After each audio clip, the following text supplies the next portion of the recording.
En restant en Tunisie, mais pour parler politique cette fois-ci, le chef du mouvement Ennahda et chef du Parlement, Rachid Ghannouchi, a appelé à changer les composants de la coalition au pouvoir. Quelles sont les raisons derrière cet appel?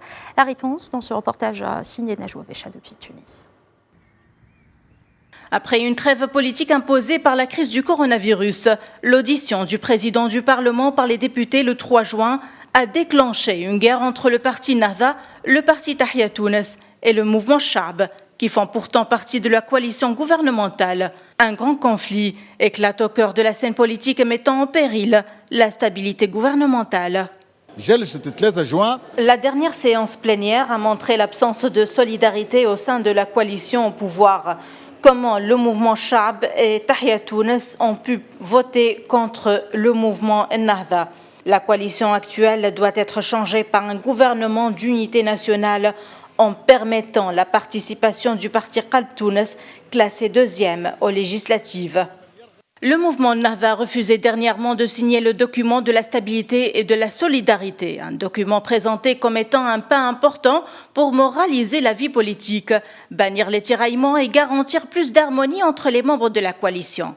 Mais pour Ennahda, le conflit est bien plus profond et ne pourrait pas être résolu par une simple signature de ce document.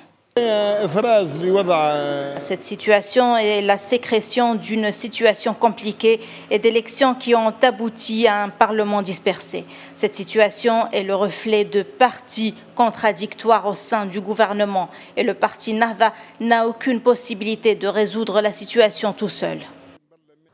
D'autre part, le chef du gouvernement, Lies El Farfer, a souligné dans une intervention médiatique l'importance de travailler dans un climat serein et de focaliser les efforts afin d'améliorer les conditions sociales des citoyens, loin des tractations politiques.